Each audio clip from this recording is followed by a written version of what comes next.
Hello friends, welcome back to my YouTube channel Hindi Shikshalaya. तो जैसा कि आप लोग फ़ोटो देखकर समझ ही गए होंगे कि आज हम किस विषय पर चर्चा करने वाले हैं। तो आज हम हिंदी विषय के बीए 5th सेमेस्टर का प्रीवियस ईयर क्वेश्चन पेपर देखेंगे कि एग्ज़ाम कैसे होता है और एग्ज़ाम में कौन कौन से क्वेश्चन किस प्रकार से आते हैं। तो चलिए बिना किसी देरी के शुरू करते हैं। जैसा कि आप लोग देख रहे हैं, हमें पेपर करने के लिए 3 घंटे मिलते हैं। 3 घंटे में हमें अपना पेपर सॉल्व करना रहता है और हमें प्रत्येक प्रश्न के 15-15 नंबर मिलते हैं। 75 नंबर टोटल, 15-15 नंबर का एक प्रश्न का उत्तर होता है। तो जैसा कि आप लोग यहाँ पे देख सकते हैं, नोट में हमें दिखाई दे रहा है कि किन्हीं 5 प्रश्नों के उत्तर दीजिए। यानी कि इस पेपर में हमें 10 क्वेश्चन मिलते हैं, जिनमें से हमें सिर्फ और सिर्फ 5 प्रश्न के उत्तर देने रहते हैं। सभी प्रश्नों के अंक समान हैं, यानी कि सभी प्रश्न, जितने भी प्रश्न के आप उत्तर देंगे, सभी प्रश्नों के अंक 15-15 नंबर मिलेंगे आपको। तो चलिए आगे देखते हैं कि कैसे क्वेश्चंस आते हैं और क्या क्वेश्चंस आते हैं। तो चलिए देखते हैं पहला प्रश्न।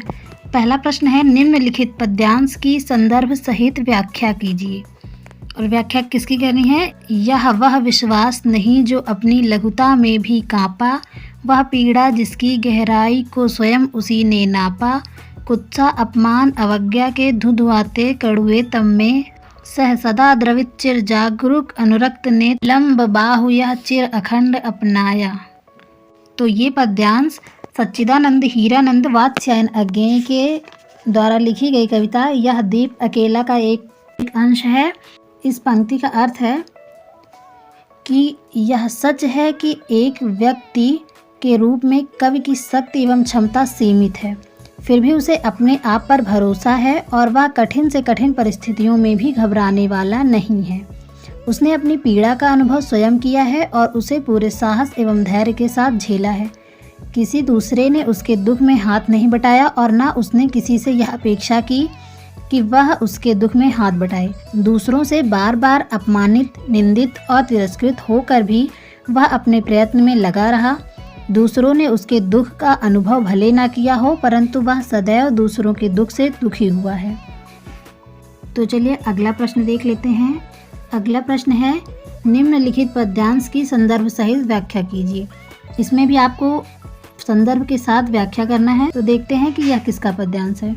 सड़े पुराने अंधकूप गीतों के अर्थहीन है भाव, मूक मीतों के उन्हें अपरिचय का लांछन दे बिल्कुल आज बुलाओ, नूतन प्राण हिलोर उठी तुम वह जिस ओर उठी उठ जाओ हे कवि। प्रस्तुत पद्यांश प्रसिद्ध प्रगतिवादी कवि शमशेर बहादुर सिंह जी की एक कविता फिर वह एक हिलोर उठी से लिया गया है। इसमें कवि मनुष्यों को संबोधित करते हुए कह रहा है कि अब समय आ गया है कि उन पुराने सड़े गले रीति रिवाजों को, परंपराओं को गाना छोड़ दें, क्योंकि यह सब अब अर्थहीन हो चुके हैं। अब यह तुम्हारे विकास में बाधक बन रहे हैं। आज तुम उन्हें अपरिचित होने का आरोप लगा सकते हो, आज उन्हें बिल्कुल भुला दो और आज की नई हवा से अपने प्राणों में नई लहर को तुम जगा लो। वह जिस ओर भी उठ रही हैं, तुम भी उस ओर बढ़ो और उन लहरों के साथ उठ जाओ। इस कविता के माध्यम से कवि आज के मानव को पुराने विचारों जो अब अर्थहीन हो चुके हैं उन्हें छोड़ने के लिए कहकर आगे बढ़ने की बात करता है।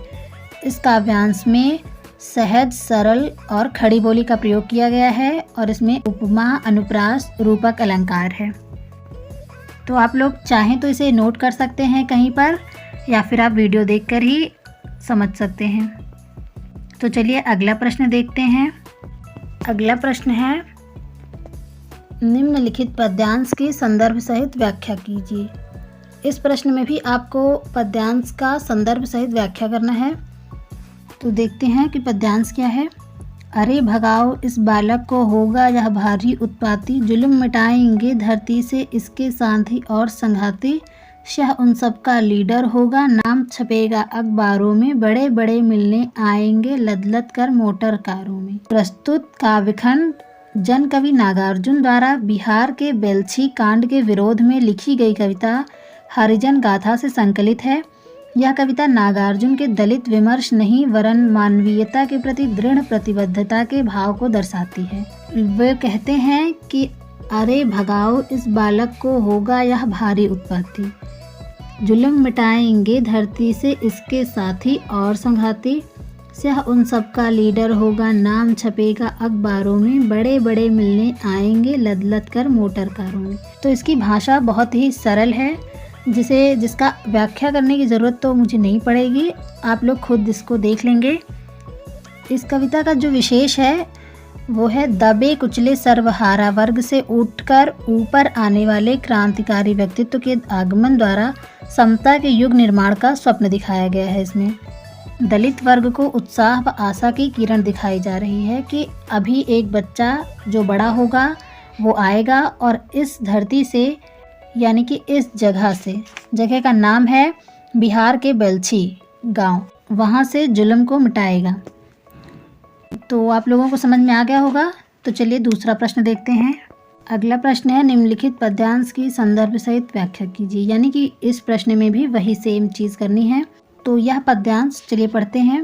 अंधेरे के ओर छोर टटोल टटोल कर बढ़ता हूँ आगे, पैरों से महसूस करता हूँ धरती का फैलाव, हाथों से महसूस करता हूँ दुनिया, मस्तक अनुभव करता है आकाश, दिल में तड़पता है अंधेरे का अंदाज, आंखें ये तथ्य को सूंघती सी लगती हैं, केवल शक्ति है स्पर्श की गहरी।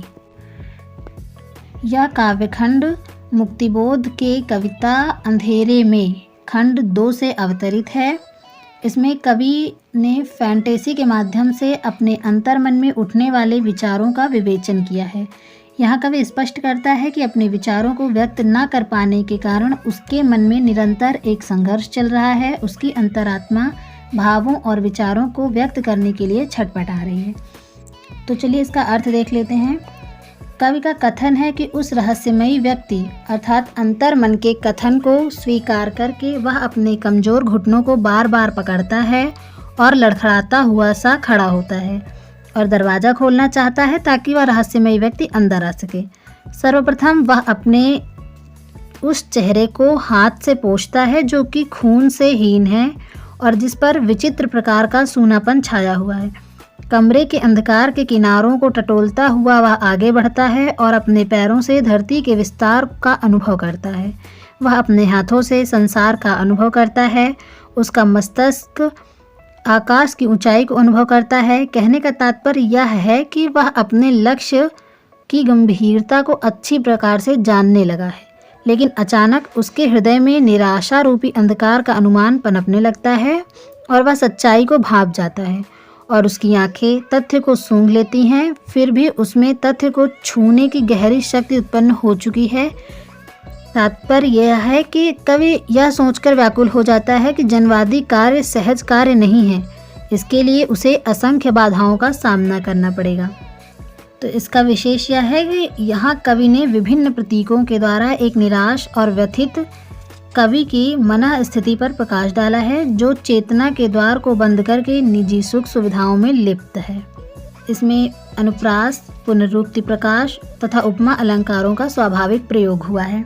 तो ये सब कुछ आप लोग चाहें तो नोट कर सकते हैं, जो कि आपके लिए बहुत ही महत्वपूर्ण हो सकते हैं। तो चलिए अगला प्रश्न देखते हैं।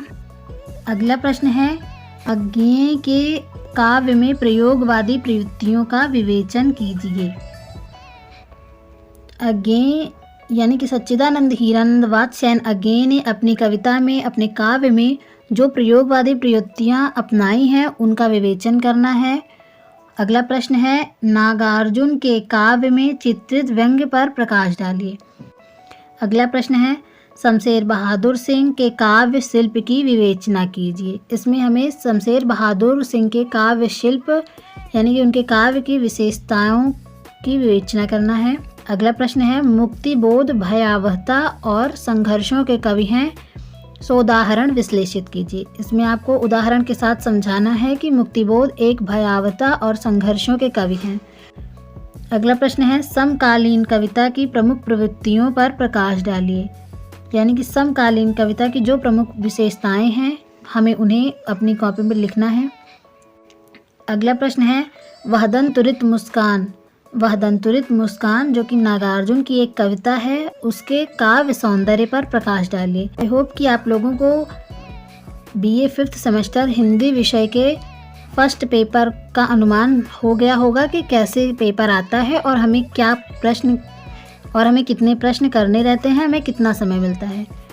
तो अगर आपको वीडियो पसंद आई हो तो लाइक करें और अपने दोस्तों में शेयर करें ताकि उन लोग को भी पता चले कि एग्ज़ाम में क्वेश्चन कैसे आते हैं। तो आज के लिए बस इतना ही। मिलते हैं नेक्स्ट वीडियो में अगले पेपर के साथ। तब तक के लिए धन्यवाद।